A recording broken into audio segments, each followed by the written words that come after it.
Feel two major responsibilities, and I'm sure you can guess what those are.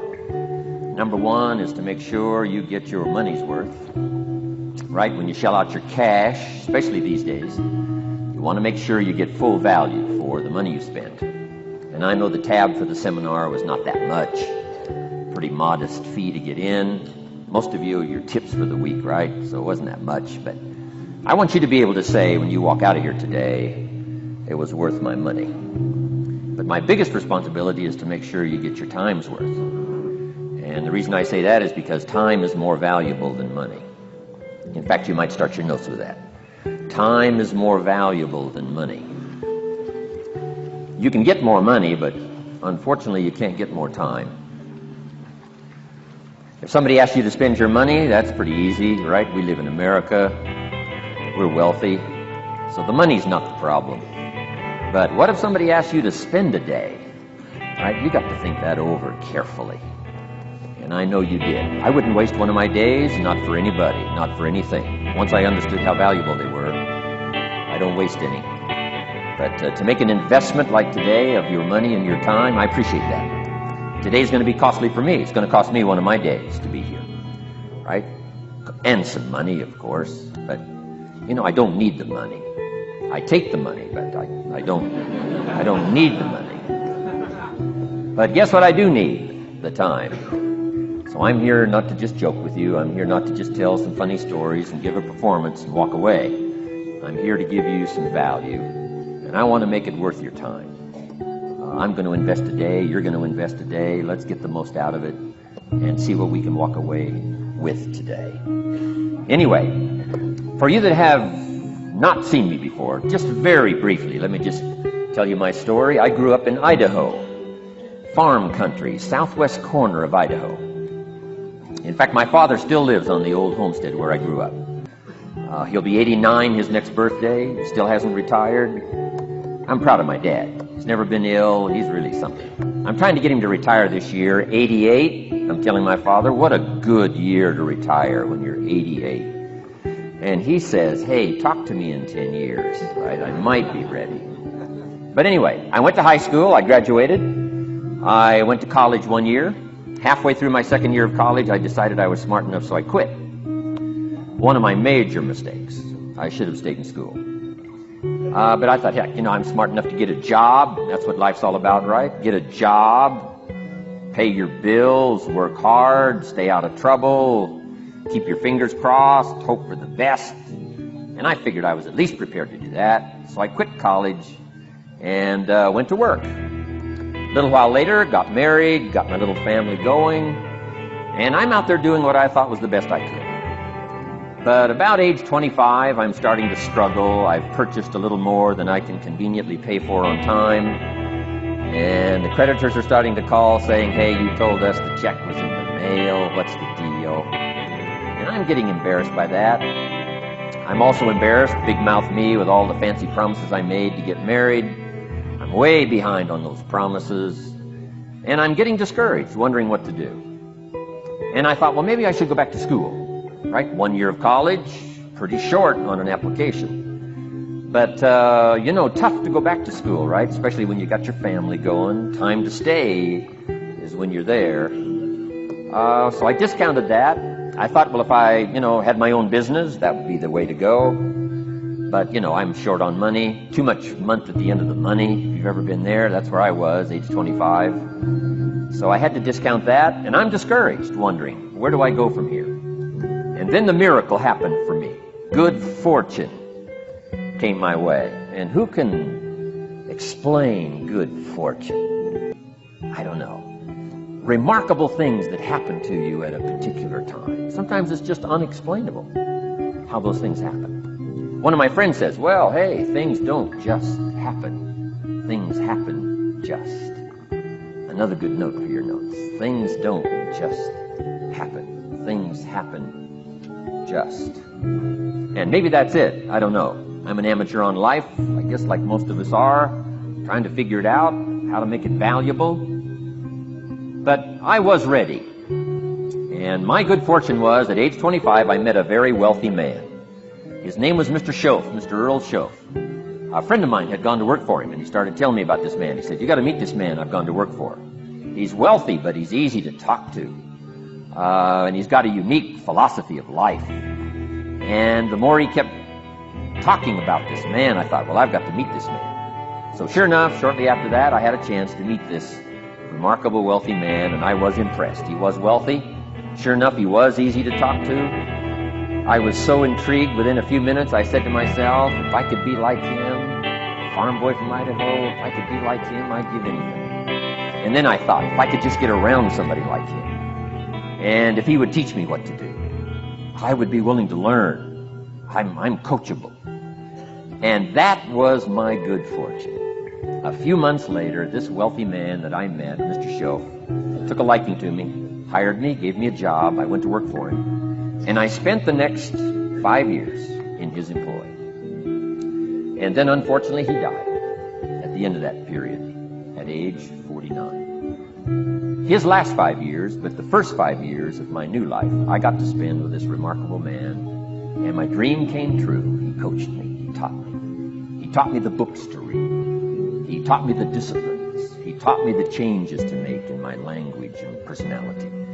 And the things he shared with me during that 5 years literally changed my life, turned my life around, changed my income, changed my bank account, changed my future, changed everything. I've never been the same since that unique experience. And I wish he was still alive today, Mr. Schoaf. I'm sure if he was alive today, especially after this seminar, Idaho farm boy makes it to Dallas-Fort Worth, full house, standing room only.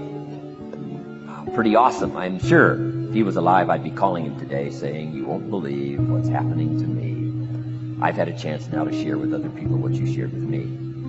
But anyway, how I got here. 30 plus years ago, I was living in Beverly Hills, California. And one day a friend of mine, businessman friend, said, "Jim, I'd like to have you come and share your story with my service club that I belong to, the Rotary Club." He said, "I know your story, Idaho farm boy makes it to Beverly Hills." But he said, "I think my club members would love to hear your story." He said, "If I arranged one of our breakfast meetings, would you come tell your story? Just share a few thoughts." I said, "Okay." So I agreed to go give this breakfast talk. And guess what? They liked it. And my telephone rang. I got another call saying, "We heard you've given your story and shared some ideas. Would you come talk to our club? First thing I know, I'm starting to devote a piece of my business time to giving these talks. And then one day, a businessman who'd heard my talk, I think 2 or 3 times, approached me and said, "Would you come and share that story and some thoughts with my management and salespeople?" So I got this little company going. And he said, "If you'd come tell your story to my organization," he said, "I'd be happy to pay you." And I thought, wow, wouldn't that be something? So I agreed to go do it, and I got paid. Little did I know, another fortune was waiting for me to translate my ideas into talks and speeches and seminars. Now I've written some books. It's on cassette tape. Now I get to travel around the world. Last year I was in Japan and Israel, Spain, Mexico, Australia, New Zealand, France, Germany, Canada, and now Dallas-Fort Worth. So Idaho farm boy gets to travel around the world and share his story, and here I am today. Anyway, it's almost too much for me to comprehend. From where I started, raised in obscurity, in a little small farm community, and now to be here today is pretty awesome for me. So anyway, that's just a little bit about my story. My story is probably more intriguing for me than it is for you, but I wanted to hear it again, so I thought I would just, bore you with it. Anyway, I don't ask you to be impressed today. I'm the one that's impressed from where I came from to have a chance. But that's the American dream, right? Come true. Chance to start from scratch, start from obscurity, start with pennies, start with nothing, and have a chance to transform your life, change your life, set your goals, and see what you can accomplish. So anyway, that's how I got here. And I'm just delighted that this day has arrived, and I truly want to make it valuable for you. Let's go to work. Here's what I hope you'll find out of this seminar today. For your notes, here's what I hope you'll find. Number 1, sincerity. Above all else today, I hope you'll find me sincere. best place for people to start to communicate is sincerity on both sides. I'm sure you're sincere or you wouldn't be here today, right? To spend this kind of money, to spend this kind of time, roll up your sleeves today, go to work like I am, and get this message. You've got to be sincere. So I assume you're sincere. Now I want you to see me sincere. But I've got a good note for you to make. Sincerity is not a test of truth. Important note to make. Sincerity is not a test of truth. We must not make the mistake of saying, he must be right, he's so sincere. That would be a mistake. And here's why. It's possible to be sincerely wrong. So we don't mistake sincerity for truth, right? Sincerity is only a test of sincerity. Truth has to yet be tested by truth. Okay? But hopefully you will find me sincere and truthful. Next, a combination of things I hope you'll find here today. Ideas plus inspiration. Ideas plus inspiration. Ideas, business ideas and social ideas and personal ideas. We all need ideas. Right? How to have a good day ideas. How to have a good year ideas. How to have your best year ever ideas. Good health ideas. Personal relationship ideas, how to deal with your family ideas, sales management ideas, financial freedom for the future ideas. We all need good ideas. So today, I hope you gather up by notes and by what you can remember a lot of ideas. I want to share as many with you as I possibly can in the time constraints we have. Today's going to go very rapidly. I used to think a day like this was a long day. Found out it's a pretty short day, but I'm going to go as fast as I can. Share with you as many ideas as I possibly can. And here's why. Ideas can be life-changing. Ideas can be life-changing. Sometimes all you need is just one more in a series of good ideas. It's like dialing the numbers into the lock, right? You got 5 or 6 numbers dialed into the lock. The lock still won't come open, but you don't need 5 or 6 more numbers. Maybe you just need one more.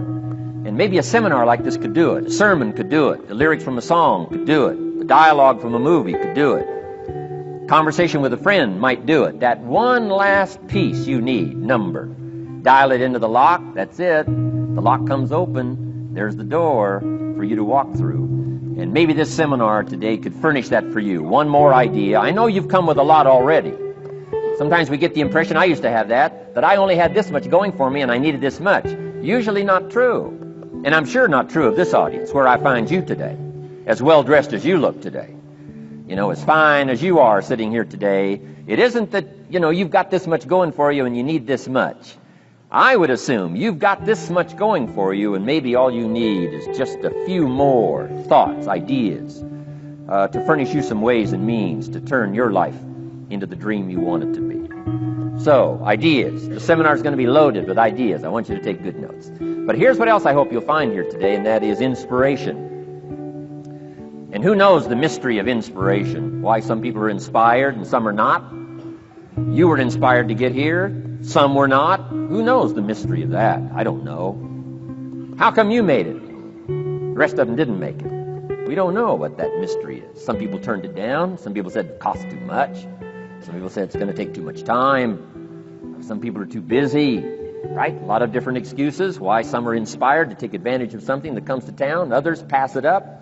We don't know the mystery to that. Here's what I call it, mysteries of the mind. And I just leave it at that. Some things I don't try to figure out. I take the simple approach now, right? Some people do and some people don't. I mean, that's about as profound as my philosophy is. Some buy and some don't buy. Some go for it and some don't. Some change and some don't. And if you've been around for a while, you can usually work out the numbers, right? Out of 10, 3 do, 7 don't. Whatever business you're involved in, pretty soon you got this ratio going. The ones that do, the ones that don't. You say, well, why don't the ones that don't, how come they don't? We don't know. I just leave it as a mystery. I used to try to understand all that. I just take the simple approach now. The guy says, this happens to me, this happens to me, this goes wrong for me, and all this stuff goes wrong for me. How come all this stuff happens to me? I say, I don't know, it beats me. The best I've been able to figure out is those kind of things always happen to people like you. I mean, right? That's the best I got. I don't know. I'm an amateur on this stuff. What do I know? So just take the simple approach, right? That's how it is. Who knows? Interesting story says the day the Christian church was started. Now, I'm an amateur on the Bible, but best account I can remember, the day the Christian church was started, a magnificent sermon was preached. Great presentation. And if you're a student at all of good communication, it was one of the classic presentations of all times. The sermon, the first day the Christian church was started. And it said this sermon, this presentation was given to a multitude, meaning a lot of people.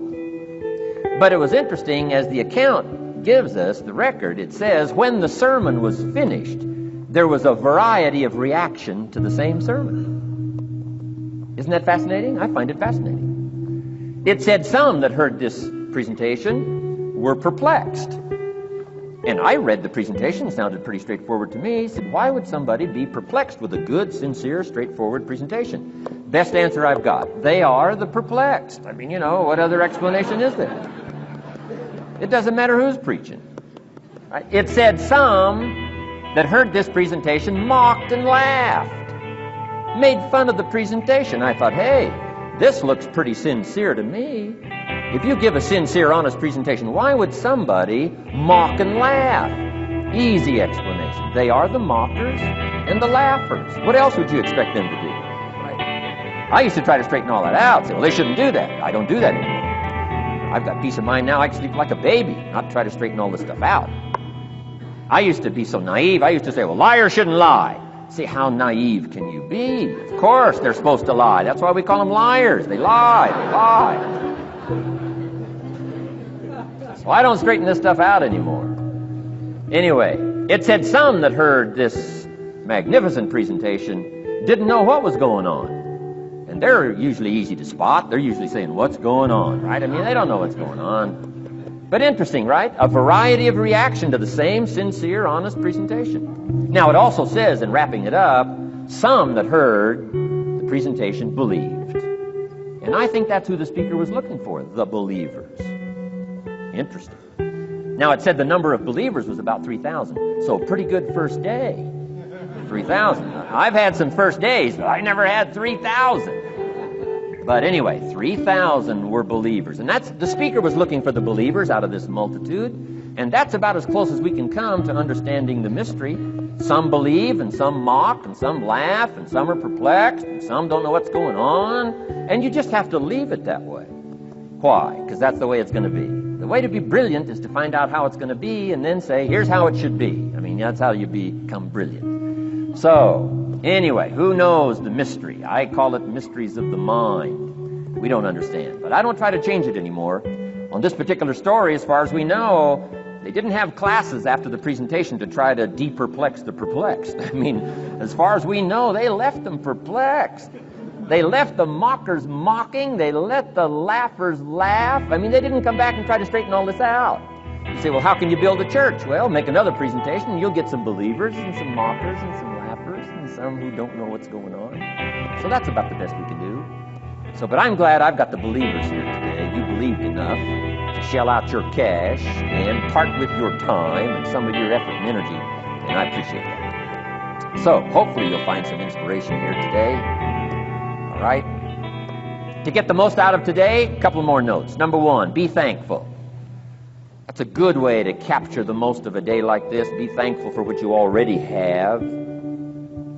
That shouldn't be any problem in America, being thankful. Everything we need is available in America. Everybody wants to come here, right? The last time I was here, that little presentation I gave, everybody wants to come here, America. People haven't plotted and schemed the last 40 years saying if I could just get to Poland, everything would be okay. No, everybody wants to come to America. Why? Everything's available here. All the books you need, all the sermons you need, all the churches you need, all the schools you need, all the instruction you need, all the inspiration you need, all the capital you need, all the markets you need, all the challenge you need, all the information you need, all the seminars you need. Everything's available here. This is America. So number one, let's be thankful for what we already have. Thanksgiving does this. Opens up the doors, opens up the windows, opens up the channels. Thanksgiving for what you already have. I did a seminar one weekend up at the ranch, up at Clear Lake. Got a lodge up there. Nice setting, high valley, high serenity range. For the weekend, Friday evening, Saturday, Sunday. People drove in from around California. I got there late Friday afternoon. Everybody had pretty well already gotten there. I couldn't believe the parking lot. Continentals and Eldorados and Mercedes and Cadillacs and unbelievable. Ferrari, one Rolls Royce, unbelievable. I walked in, good-looking crowd about like this, sitting there ready for the weekend seminar. My opening remarks were, ladies and gentlemen, I think the rest of the world would find it strange that we have all come here this weekend to try to figure out how to do better. I think the rest of the world would say, I don't understand. Guy in his Rolls Royce saying, I got to get to the seminar, find out how to get another one of these Rolls Royces. Unbelievable. Anyway, let's be thankful. Here's what locks up the doors and the channels to receive more cynicism. That locks you away. That prevents you from learning more, being a cynic about the past and the future, a cynic about the marketplace, cynical about the people, cynical about the institutions, cynical about the setup, cynical about yourself, cynical about your chances. See, that locks away all the chance for stuff to flow your way. So, good advice, I think, today. Start off, be thankful. Here's number 2, listen well. That's going to be a challenge today. I understand that. It seems like most of, our life is still going on outside these 4 walls, right? Most of our life seems like it's all, continuing out there. Family and business and associates and market and economy and whatever else is happening in the midst of your life. And to sort of, pull your attention from what's going on out there and put it in here for just a few hours, I know is a challenge. But do the best you can, listen well. And here's the last one, take good notes. Be a good student today. Take some good notes. I've not come to entertain you. As you can tell by my opening joke, right? I would not make it in Las Vegas. So we don't have a dog and pony show today, no entertainment.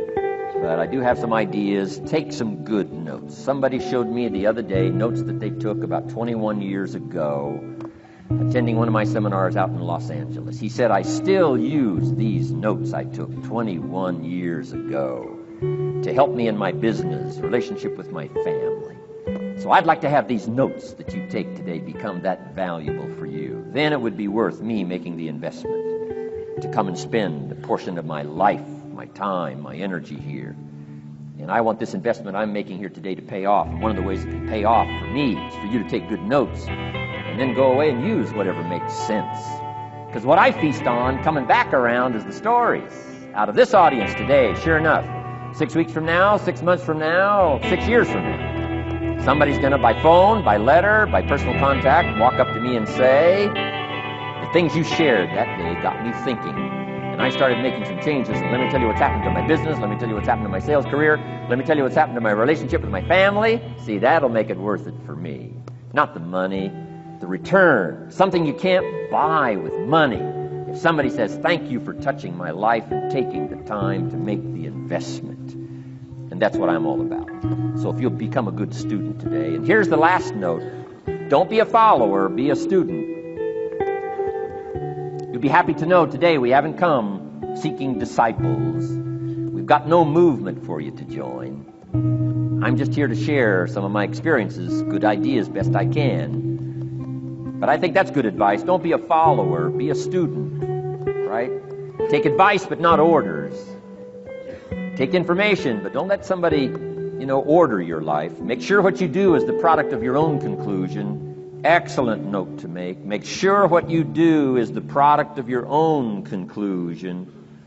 Not to do what someone else says. Take what someone else says, process it, think about it, ponder it. If it makes you wonder, if it makes you think, then it's valuable. Then when you go take action, make sure that the action is not what somebody told you to do. Make sure the action is the product of your own conclusion. If you'll follow just a little bit of those simple guidelines, I'm telling you, the learning process can be speedy, swift, powerful. Your learning curve can go up, and then applying it to your business, your life, your family, conversations, equities of all kinds. You'll find some progress like I did that first 5 years when I met a teacher willing to share with me, turn my life around. Progress I couldn't believe happened for me. Okay, let's get started.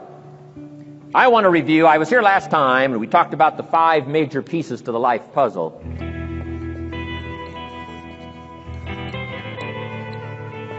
And I just want to review those because it lays such a good foundation for all the rest that I want to share with you today. We got a lot of subjects to cover, so we're going to go rather swiftly, okay? Put on your mental track shoes here and run with me today, because I'm going to deal mostly in concepts. Expect you to, fill in a lot of the details, because I got a lot to share. I want to get through it all. But let's lay this foundation again of the 5 major pieces. Happens to be the title of my latest book. But I think it is so valuable in laying a foundation. It's some of the things I learned between ages 25 and 30. The teacher who taught me so well. He dealt in these fundamentals, we call these. Fundamentals. We call these basics. Basics for sports, fundamentals for sports, fundamentals for your business, fundamentals for the way you deal with your family, a few simple things. A few basic things that if you practice every day can make all the difference in the world, how it works out. I boiled it down to 5 major pieces to the life puzzle. Let's just review those. Number 1 is philosophy. Philosophy, as I taught the last time I was here, philosophy, in my personal opinion, is the major determining factor in how your life works out. Philosophy, the major determining factor in how your life works out. Philosophy. To form our philosophy, you got to think. You got to use your mind. You got to process ideas. And this whole process over a lifetime, starting way back here when we were children, schools that we've attended, our parents, our experiences, all this stuff that we've processed by the thinking process helps to develop our philosophy. And in my opinion, each person's personal philosophy is the major factor in how your life works out. Here's what I called it in that last presentation when I was here. It's called the set of the sail. Each person's personal philosophy is like the set of the sail. Now, I used to think it was circumstances that ordered my life. If someone would have asked me at age 25, Mr. Rohn, how come you're not doing well? Pennies in your pocket, creditors calling, nothing in the bank, behind on your promises to your family, you live in America, 25 years old, got a beautiful family, every reason to do well, and things are not going that well for you. What is wrong here? It would not have occurred to me to blame my philosophy. I mean, it would not have occurred to me. Saying, well, I got this lousy philosophy, and that's how come I got pennies in my pocket and nothing in the bank, and things aren't working well. That would not have occurred to me. I found it much easier to blame the government. Much easier to blame the tax problem. I used to say taxes are too high. Top tax rate when I first started paying taxes, 91%. Back then, when your income reached a certain level, all your income over that, 91%. So I used to say that's too high. Now, the top tax rate's about 33%. But people are still saying what? Taxes are too... See, but you can't use that anymore. If it's gone from 91 to 33, how could it be too high? Come on. I threw all that old excuse stuff away. Some people found it, though, and they're using it these days. My old list. I used to blame the traffic, the weather, used to blame circumstances, right? People say I'm too tall, I'm too short, I'm too old, I was raised in obscurity, raised on a farm, parents of modest means, all the stuff. If you were to ask me, how come you find yourself here, Mr. Rohn, age 25, living in America, land of abundance and opportunity, pennies, zero in the bank, not doing well, creditors calling, it would not have occurred to me to blame my philosophy. I found it easier to blame the company policy. I used to say, if this is all they pay, how do they expect you to do well? So I figured that, my future was going to be tied to what everybody else was arranging, the economy and, right, interest rates. I used to say things cost too much. That was my whole explanation, not my philosophy, until my teacher taught me better that this is where the problem was, my own personal philosophy. Here's what's exciting about each person's personal philosophy. That's what makes us different than dogs and animals and birds and cats and spiders and alligators. That's what makes us different than all other life forms. The ability to think, the ability to use your mind, the ability to process ideas, and not just operate by instinct. In the winter, I'm telling you, the goose can only fly south. What if south doesn't look too good? Tough luck. It can only fly south. But see, human beings are not like a goose, can only fly south. I mean, you can turn around, go north, you can go east, you can go west, you can order the entire process of your own life. And we do that by the way we think. We do that by exercising our mind. We do that by processing ideas and come up with a better philosophy, a better strategy for our life, goals for the future, okay? Plans to achieve those goals. All this comes from developing our philosophy. Philosophy helps us to process what's available. Well, when we get here, we got seed, and we got soil, and we got some rain, and we've got some what? Sunshine, and we've got some seasons, and what? The miracle of life. Now, the key is, what do you do with all this stuff? How do you turn all this stuff that's available here into equity and promise and lifestyle and dreams and future possibilities?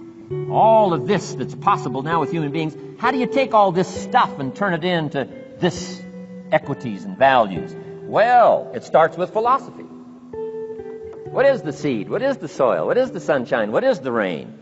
Is it possible to take some of each of all the stuff that's available and turn it into food and turn it into value and turn it into nourishment, turn it into something spectacular and unique that no other life form can do? And the answer is yes.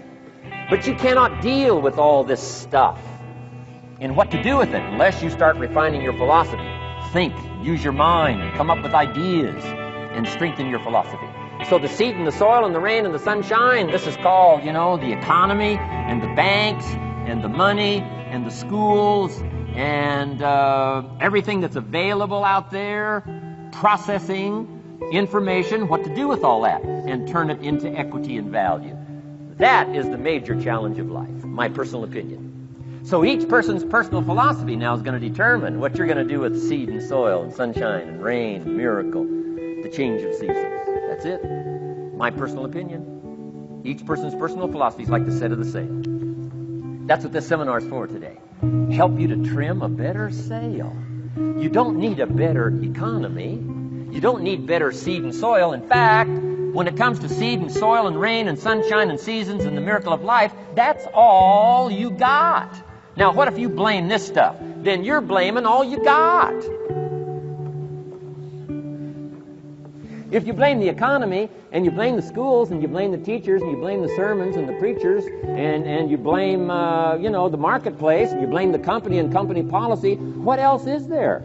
When some people get through with their blame list, there isn't nothing else. That's all there is. And if you blame the only thing you've got to work with, I'm telling you, it's called mistake colossal. In not understanding that that's all you've got to work with. And if this is all you've got to work with, then you don't change the seed, and you don't change the soil, and you don't change the rain, and you don't change the sunshine, you don't change the seasons. Right? Guy says, I'll take 3 springs, 4 summers, 9 falls, no winters. No! You can't fool with this stuff. You got to take it like it comes. Then what do you change to make your life work well? You got to start with your philosophy. Guess what I had to do at age 25 in order to change my own future? I had to change my mind. I had to change my thinking. I had to change my philosophy. I was messed up on what was causing my problem. And once I got that straightened out, that all the stuff I blamed, the government and taxes, and the marketplace and the economy, and things cost too much, negative relatives, cynical neighbors, once I got rid of that and started going for where the real problem was, which was me, I'm telling you, my life exploded into change. My bank account changed immediately. My income changed immediately. My whole life took on a whole new look and color immediately. And the early results I got from making these philosophical changes tasted so good, I've never stopped the process from that day until this. And I'm telling you, with a little consideration of the refinement of your sail, by setting a better sail, refining your philosophy, Your whole life can start to change from today on. You don't have to wait till tomorrow. You don't have to wait till next month. You don't have to wait till spring. You don't have to wait till 93. You can start this whole process immediately. I recommend it. Now, some people do so little thinking, they don't even have their sale up. I mean, you can imagine where they're going to wind up at the end of this week, at the end of this month, at the end of this year. Now's the chance to change, process all this information. So number one is philosophy. Okay. And we dealt with all that, where we get ideas from personal experience, from other people's experiences. I don't want to get into all those details because we covered that the last time I was here. But philosophy, that's number one, my personal opinion. Each person's personal philosophy. Here's the definition of success and failure. Just make this note. Here's failure. A few errors in judgment, repeated every day.